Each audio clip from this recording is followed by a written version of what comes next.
This podcast is kindly supported by Resolute Investment Managers Inc. and 91 Asset Management. Resolute Investment Managers Inc. is a diversified multi-affiliate asset management platform that partners with more than 30 best-in-class affiliated and independent investment managers. It offers a unique platform that delivers strategic value through the full suite of distribution, operational, and administrative services available to affiliates and partners. 91 Asset Management is a global asset manager with emerging markets roots that brings a different perspective to active and sustainable investing. I think that marketing, first of all, is not evil. And I think what I really like about marketing is that when you do it right, it is actually beneficial. It's a combination of storytelling, creativity, psychology, science, measuring, repeating, and then discovering what works better and what doesn't work as well. And ultimately, you're a matchmaker, and I really enjoy that. And financial services marketing, it's so difficult because the hero obviously is a person with an unmet need. In 9 times out of 10, what financial services marketers need to realize is that the people who are most likely to respond to them and engage with them are people who are going through a change.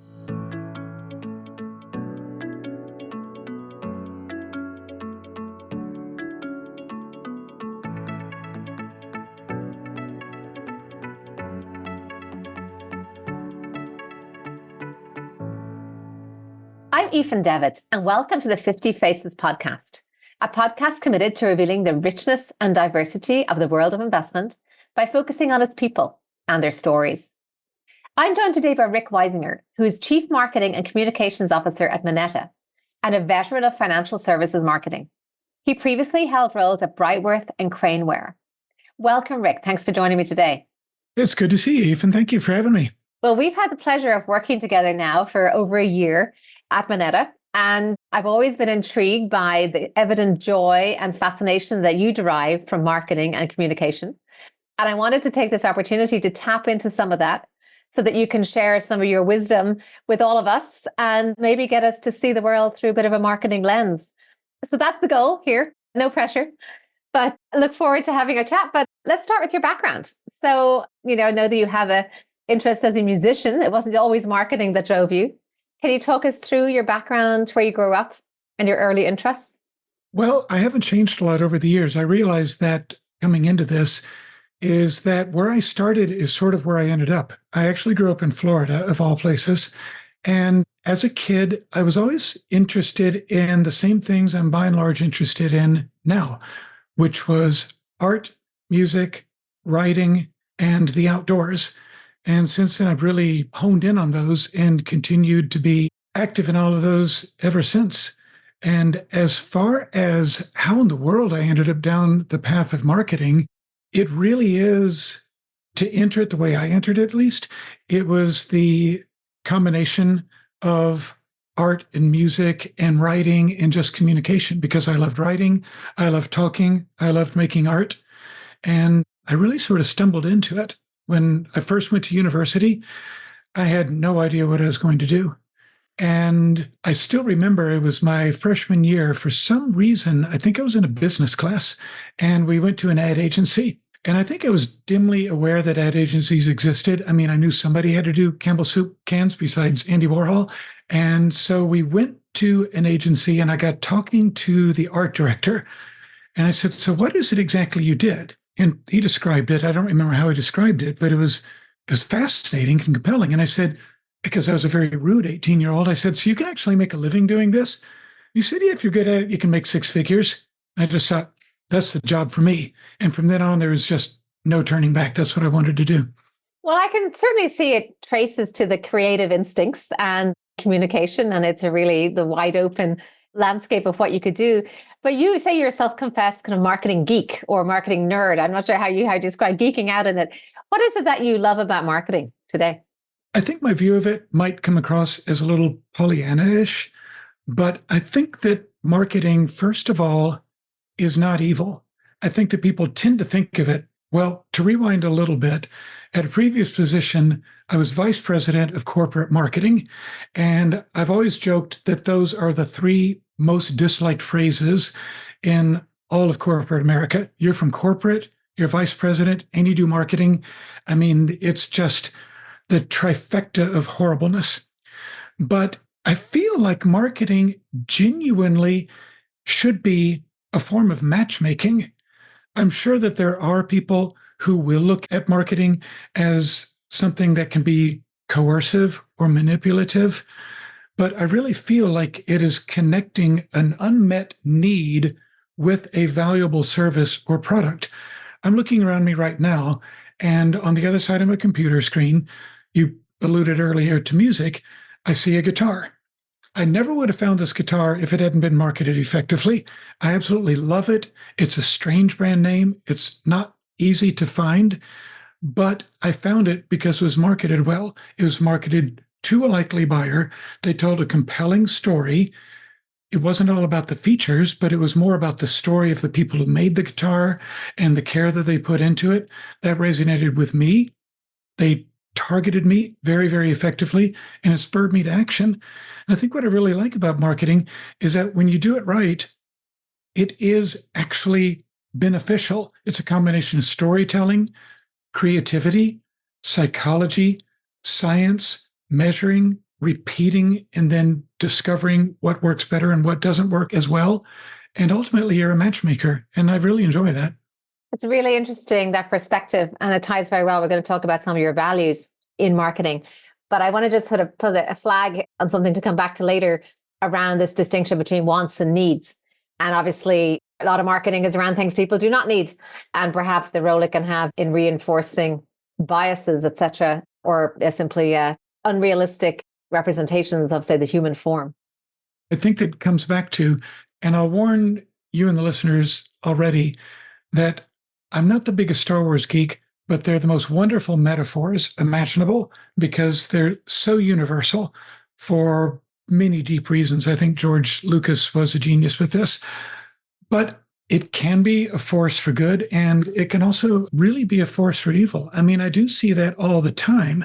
And it leads to the question of whether media and marketing are a reflection or even an amplification of what society wants or whether it is driving what society wants. And I really think you can go both ways. And I wish I had the answer. I think that ultimately it can be an incredibly powerful tool.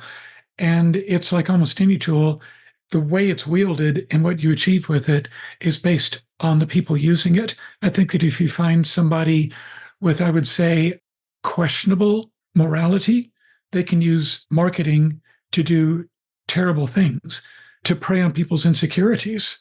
I mean, that's the most obvious.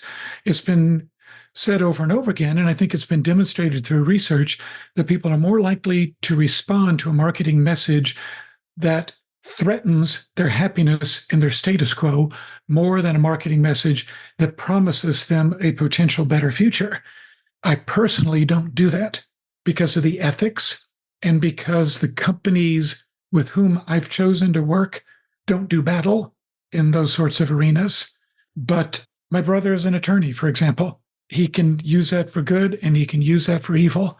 I like to think that he's used it for good. He's a highly ethical person.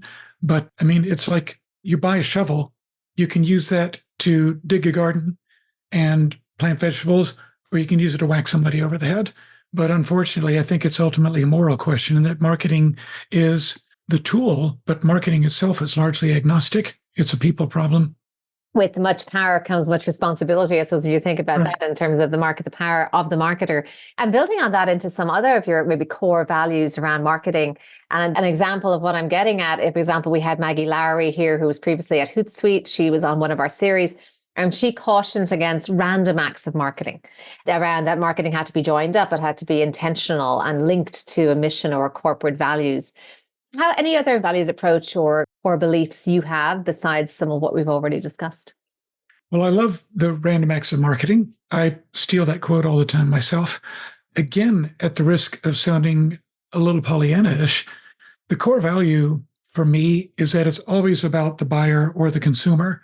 And note that I don't say the audience. It's about the buyer or the consumer. An audience is an abstract.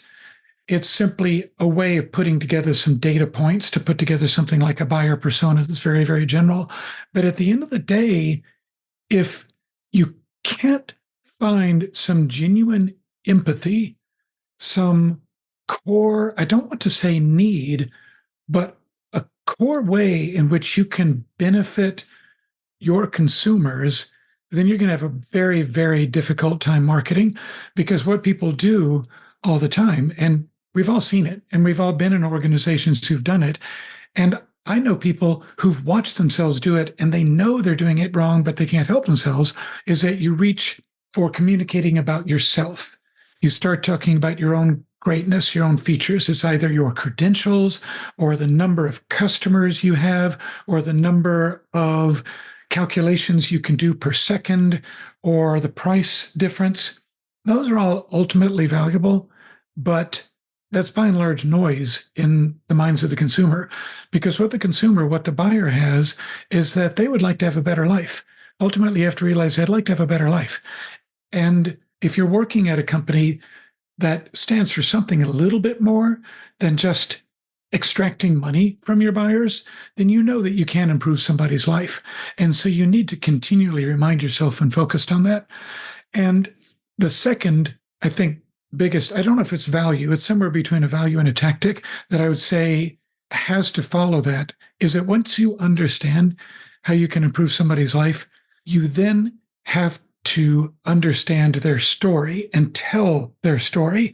And I think that every marketer should be familiar with Joseph Campbell, Hero with a Thousand Faces, who was sort of popularized the whole idea of the hero's journey, which is just something that has been handed down across civilizations, across locations since the beginning of storytelling.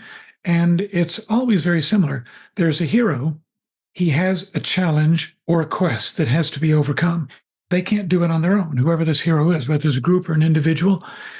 They need a guide. The guide, and this is where the Star Wars comes in, is not Luke. Luke is the hero. The guide is always Obi-Wan. The guide comes in, confirms that, yes, indeed, you do have a challenge. I empathize. I understand the challenge. I've helped others with this challenge. And then you do bring them to the point where they have the ability to triumph. But you have to remember that your buyer or your audience or your consumer, they're the hero. In all of these stories, there's only one hero, and it's not you. Sorry, marketer, firm, brand, the wonderful corporation of America. You are not the hero. I love that. And how much do you think companies are getting that now? That's a great, we're recording this at the end of February. We've had the Super Bowl. We've had, which is the advertising or TV advertising extravaganza. Look at, you've been watching marketing now in many forms over decades. Have you seen that shifting, that people are getting that? I think so. I honestly think so. I think one thing that I'm encouraged by recently is there's a little bit of a resurgence of both humor and creativity in marketing. And I know we're really talking about the messaging, and messaging is the most exciting part of marketing. The hard work is, of course, the research, the media buying, the analytics, the A/B testing, et cetera. But in terms of the message, I'm seeing recently in some amazing ads, I've seen more humanity, more recognition that the buyer, the audience, the consumer might be a little bit quirky, that they might be able to laugh a little bit at themselves, and even better, that the brand might laugh a little bit at themselves. For example, I won't name names, but there is a company that does, I'd say, a fairly progressive consumer packaged good product. It's food, and they've been very, very active in Threads lately, the social platform that's been touted as an alternative to Twitter or X. And they have the most unbelievably irreverent social media manager who will go and directly quote some people who are being snarky on their thing and laughing a little bit at it and saying something like, well, can I quote you on that? We're going to put that on the package next time, things like that.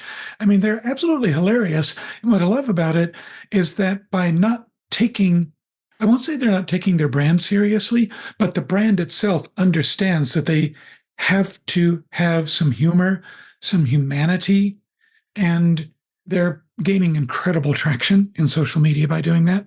And of course, this will evolve too. I mean, it could be evolving with our cultural waves of changing, and we may take ourselves more seriously again and frown upon that. But that's the fascinating part.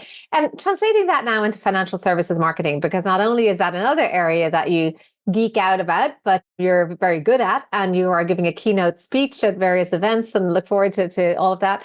Tell us how that translates into financial services, which is probably known as an area where there have been some sharks and mis-selling, etc. So who's the hero of that story? Well, in financial services marketing, it's so difficult because the hero obviously is a person with an unmet need. And I really like to feel in 9 times out of 10, what financial services marketers need to realize is that the people who are most likely to respond to them and engage with them are people who are going through a change. They're at a transition or a pivot point, or I don't want to say a crisis. It can be either a crisis or an opportunity. But I've told quite a few people that, look, if you're not worried about money, if your family, your kids, the causes you care about, your friends are okay, you know you're going to retire okay, you're not worried that anything's going away, you've got millions in gold bullion under the bed and everything's great, you're not going to be responsive to any financial services message, no matter how funny, compelling, sexy, interesting, loaded with credentials. It's not going to happen. But the moment there's any sort of either opportunity or a threat to either better your situation or to threaten your situation, that's where the message comes into play. And the message really needs to be, going back to my hero's journey, is that your audience has the potential to be a hero there. It's a cliche, but every threat is also an opportunity. You've really got an opportunity to overcome this and maybe even come out better. And so, once again, I'm going back to my key word for all of this is Pollyanna-ish.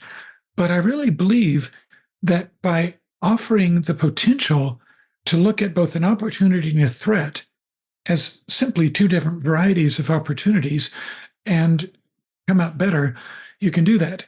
And I mean, some of the ways that you do that are through radical honesty, frankness, a bit of humility, and demonstrating a bit of empathy. For example, the playbook for years, and I think it really is changing in the last 5 or 6 years, I've seen it start to change, is that financial services, and in particular, let's say financial advisors, wealth management, RIAs, et cetera, will come in with their strength, their power. We deliver this. We do that. We have this many credentials. We have this many advisors. We have this many branches. We have this much in assets under management. That's not compelling. That's not what is top of mind for somebody who's facing an opportunity or a transition. What's top of mind is, and I went through this exercise with a lot of advisors, actually. I went through an exercise with them where I said, don't talk to me about you. Come back to me and give me a list of the top 5 questions people ask in your initial meeting. What are their top 5 concerns? The concerns were nothing like what most people advertise. The concerns were, when is it okay for me to sell my business? How do I know what it's worth? How do I know if I'm getting ripped off? Am I going to be able to retire? Can I send my kids to college? What do I do about my aging parents? What do I do about making sure my family makes good decisions once I'm gone? I'm going to leave them a lot of money. And in this particular case, I helped them quite literally, not even metaphorically, make those the headlines. That was it. I mean, it was very, very simple, but at the same time, it was very, very radical, because what they would want to do before is comprehensive wealth management and financial planning for individuals and families of means to help them achieve their life goals. I mean, that just puts me to sleep. Everybody says that. You're just one more voice out there saying the same thing that everybody's saying. And it just takes it, once again, it's going back to the hero. Who's the hero? It's not you. Stop making yourself the hero. The hero is the person whom you can help. Really interesting points. And I'm just going to bring in some things that have occurred to me just as I hear from from either investment advisors, et cetera, who speak a little bit about the client's desire to have someone who help them navigate uncertainty. Think of like, say, car ads. There's some cars, I won't mention names, but it's from a certain Nordic country that would always advertise its safety. It's Hmm. not, it's advertising that it goes faster or it's a faster acceleration, but it's safety, and it's built like a cage and it'll protect your family. And that was that car's USP for decades, maybe still is. So I think having someone help navigate uncertainty is one thing. And another thing you haven't said, and maybe this is a misconception, is it doesn't seem like there's anybody is necessarily concerned about the status of the advisor that manages their money or the group that manages their money. I would think that's something, maybe a misconception, because money being such a private thing. Do people choose advisors based on the ability to advertise and show off to their friends that they're using X advisor? I think that there are some who do that, but I'm not an advisor, so I can't answer for advisors. But I've found in my own experience that advisors and advisory firms sometimes have a little higher estimation of their brand equity than the broader market does. I mean, everybody knows a handful, three or four big names that spend billions on advertising. I mean, I've known advisors from quite a few different RIAs. And if you go to a different part of the country and you talk to them at a conference or you're traveling or something like that, they're like, who? Whereas if you go back to their city or their state or possibly their region, oh, yeah, I'm familiar with them. But I feel like, yes, in your geographic area, I think that's probably a selling point. But outside of that geographic area, I would say check your preconceptions at the door. I do feel that one area in which a lot of smaller firms are remiss, and I can understand why they are because it's expensive, but I've worked a couple of times with companies that do have the budget to do it, is market research before you go out there. That's where you can get some of these answers. For example, and I'll try to anonymize this as much as possible, but I was working with a large international firm. This was on the agency side before I moved over to client side. And they did advertising in all over Europe and North America. And they had always sold their key product, which was both a service and hardware based on a feature set. So I worked with a brand research agency, and they spent well into six figures in about 9 months on doing market research. And what they came back with at the end of the day, and this research was really sort of what started me down this philosophy, the hero's journey, is that they were marketing into the hospital world and the physicians, and it infuriated the product managers for this company. But what the physicians were interested in at the end of the day was that they wanted to help some people out. They wanted to feel really good about helping some people out. And then they wanted to go home and not worry anymore. And they would be quizzed about, well, how many calculations per minute, and how many dashboards, how many feature sets, and how many inches of this, and how many pounds of this. They showed polite interest in that. But the real interest was that at the end of the day, they'd really help some people out. And it led to what I thought was a pretty successful campaign. But it was the research that did that. And I would think that financial firms, if you can possibly do the research, even if all you can really do is, say, a client advisory council, where you get your ideal mix of clients and just run some things by them, you're going to hear things that you wouldn't hear if you only talked amongst yourselves. So do the research. Spend the money. Yeah. Difficult to do, easy to say, difficult to do, but that makes a Mhm. lot of sense. And wanted to talk a little bit about the next frontier of marketing before we turn to reflections. So you recently were at the Cannes Lions Festival with other CMOs from around the world, some of the biggest brands there.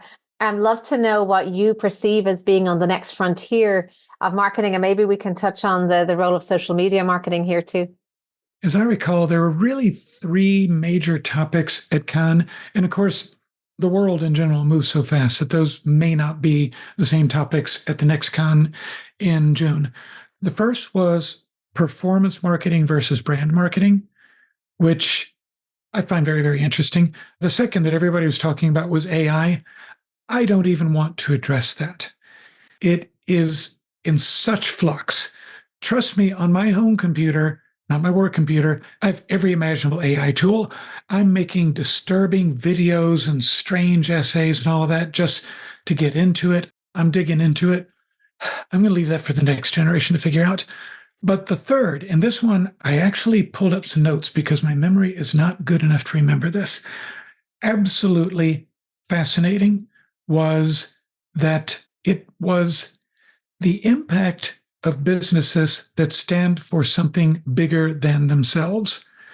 And it's something that's usually dismissed as a little bit of a woo woo, you've been smoking bad granola sort of thing. But the results were amazing. There were a lot of very large advertisers. I was in this group, the CMO Accelerator. It was just CMOs. And they were, I mean, people from Procter and Gamble, Apple, I mean, everyone you can think of. And they showed some devastatingly powerful television spots and even print spots that were devastating from an emotional perspective. And you had a whole room full of 28 CMOs, literally everybody weeping at the end of a couple of them. They were so powerful. But what's fascinating, this is more of a CFO, CEO impact.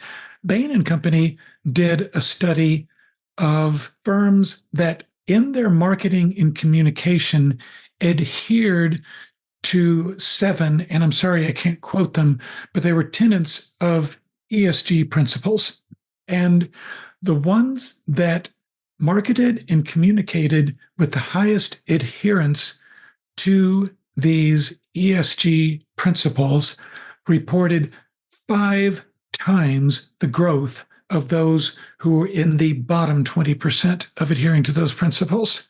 And I don't think Bain and Company is known as being a warm and fuzzy, weak on the data, tree hugging sort of organization. They're fairly hard boiled. And for them to come back with quantifiable data about that, I just thought was absolutely fascinating, and it made me want to dig more. And so I've been digging more, and there are a lot of numbers that really do support that consumers across broad swaths respond to standing for something bigger than simply a transaction. Yes, they want an effective product. They want a product at a good price. They want a product that will meet their pain points. But there are probably a lot of vendors, a lot of firms that can do that. But the product that stands for something bigger than themselves, ideally something that the consumer themselves believes in. So that's where it comes back to research. Know your audience. You don't particularly want to stand for something that your audience hates. Nonetheless, when you stand for something bigger, the business results are potentially powerful. Fascinating. And it really comes back to values, because I think the consumer's values, perhaps, what is that thing bigger than themselves that resonates for them, that they identify with? And before you finish on marketing, I can't not ask you about some marketing snafus or clear marketing errors or fails. And again, this gets to sometimes misreading the audience or and the Bud Light type of a debacle, where maybe a brand tried to stand for something that was actually controversial and ended up having people resign and backfiring and maybe have damaging of the brand. Do you think that's inevitable? There are going to be some fails along the way?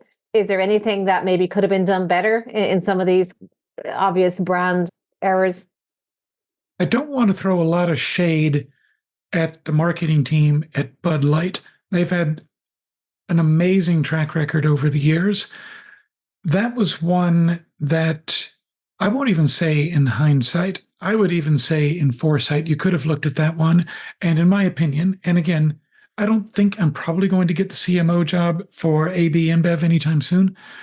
But when you're looking at a brand that has an extremely broad, I mean, unbelievably broad audience, I think that deciding to align yourself with a message and a set of values that are both polarizing and only appealing to a minority subset of that broad audience, that's a strange mistake to make. Once again, know your audience. But it is inevitable, because one thing that people always ask for, and I can understand why they ask for it, even though it kind of rubs me the wrong way. So people want to break through the clutter. To break through the clutter, break through the clutter. Well, to break through the clutter, you have to do something different. You have to stand out, and you have to take some chances. It's just patently obvious that you can't break through the clutter by playing it safe. So there will be a few of those snafus. I mean, I'll tell you one that's funny because it's so far in the background and it's really more of an operational snafu. But at the same time, it just shows the kind of blindness that marketers can come up with. I was working for an agency. Agency no longer exists, so we can laugh about it now. And I was not the creative director. The creative director, brilliant man, love him to death, came up with an idea for sending out to clients of an agricultural company a mailer that had a little treat inside. The product being advertised was something that got rid of something called suckers. And a sucker is something that a cotton farmer does not want on their plants. So he inserted a lollipop inside of each mailer. What he hadn't researched was the fact that when you bulk mail them, they go through a mail sorting machine that puts it through giant rollers to put a little barcode at the bottom. So we had thousands of large scale agricultural companies getting a crushed, smeared hunk of sugar and a mangled stick inside of a card. It was embarrassing. I don't think it did a lot for retaining that account. You know, you can laugh now, but heads rolled. But I am laughing. I am laughing. I'm just imagining what a mess that was. Well, but he tried something different. You know, he tried something different. I mean, even I'll ask you. I mean, I'm sure because you've got a better perspective on this, having a foot on two continents. I'm sure you've seen American brands try to get into Ireland or the UK or the EU with just an incredible misfire. For sure. I mean, the absolute cultural awareness is kind of 101. I mean, obviously that way I would hope with the global agencies is front and center of their, you know, whether it's not using words that offend, gestures that offend, and just being aware of the nuances of each country. But yeah, it can be amusing when they fail for sure. Well, just want to move to some personal reflections because this has been a great discussion on marketing. Setbacks or challenges, we're talking about other people's snafus. Was there anything that maybe in your career you learned any lessons from, marketing or otherwise? A lot of them have been really more about personal lessons in terms of eventually moving through management and leadership roles. I think the best one that I ever learned is through a wonderful coach that I know. He actually used to worked in Ireland for many years for a major financial institution. I should probably introduce you to, do that after the podcast. But he's also been an executive coach and a personal coach. And I think of him as something of a philosopher. And the most valuable thing that he taught me is that one of the biggest mistakes we can make is simply attribution error. And by attribution error, I mean confusing correlation with causation, but also doing it in terms of people's behaviors and people's wants. Let's say if you're a marketer and you're looking at a client, whether it's an internal client, say a team, or an external client, and they're asking something that seems unreasonable, people's first defense or their first reaction is a bit like the reaction if you're driving down the highway, you're on your way to work, somebody swings around behind you, cuts you off, weaves between two more cars, and then goes down an exit. Your first reaction, and it would be your first reaction if a client asks you for something unreasonable, is, man, if I had rocket launchers on my steering wheel right now, and I'm quoting a song here, somebody would pay. I can't believe, and it's going to ruin your day. And as this coach told me, he said, what if you got to work and somebody told you that their friend driving that kind of car had just found out that their partner was in labor. Her blood pressure had spiked. They were in danger of losing the baby and the mother. And he had to drive like a maniac to get there. You would suddenly feel like the worst person in the world. You would suddenly feel like, I wish I'd pulled over. I wish I would have called a police escort for that guy. And it's the same thing when people ask you for anything unreasonable in marketing. Let's say they ask you for something that, well, I want to sell these features anyway. I don't care what you say, I want to sell these features anyway. You can get your back up, you can react, you can take a confrontational attitude, or you can ask. You can say, well, this is obviously really important to you. I'd like to hear more. I'd like to understand why this is important to you. How's this worked for you in the past? Have you seen it work? Maybe we can take some of these elements and make it work and come to a more collaborative position. Well, amazing wisdom there. And we've kind of answered the key people, the words of wisdom, as well as the lessons learned all in one. Rick, this has been our own personal keynote from the Church of Marketing. And I know I've taken a lot away from this. Any words of wisdom you want to leave us with? This is the craft of the taglines and the words to live by. So anything that has really made an impression on you that sums up maybe a creed or motto as to how you see the world? That's a really big question. I would say it's a combination of be a little curious, know who you're talking to, and don't be afraid to have just a little bit of fun and push it and break the clutter. And once again, I will share one that I think summarizes all of that. It's the favorite piece of work I've ever done in my life. And it was when I was working at a small agency, and the client was Highland Brewing Company. They make a wonderful beer. I heartily endorse it. At the time, they were very, very small. They've since expanded. And so Highland, Scottish, et cetera, et cetera, et cetera. They didn't have much money. And so what I did, I listened to them. They were incredibly proud. They were incredibly proud of the fact that they made genuine Scottish style ales. They made a great brown ale in particular. They had a niche audience of real enthusiasts, and they weren't afraid to be a little bit different.